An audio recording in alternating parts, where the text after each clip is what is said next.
In this video, I'm going to show you how to fix easy anti-cheat is not installed error. So the only solution for this, guys, is download and install easy anti-cheat on your computer. Just copy the link I'm about to show you and you can download it there. Now, what you can do is right-click the anti-cheat app and then run as an administration. So just go ahead and click install anti-cheat, and then once you're done, just click on finish.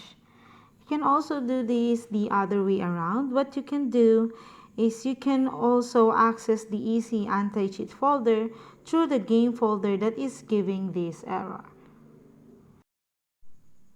So open up local DC and then click on program files x86 and then find the game folder that is giving this error and install anti-cheat there.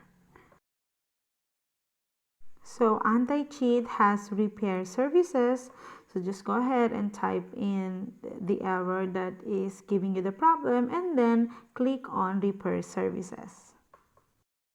And that's it, guys. I hope you find this video helpful, and if you do, please don't forget to like and subscribe to my YouTube channel. Thank you for watching.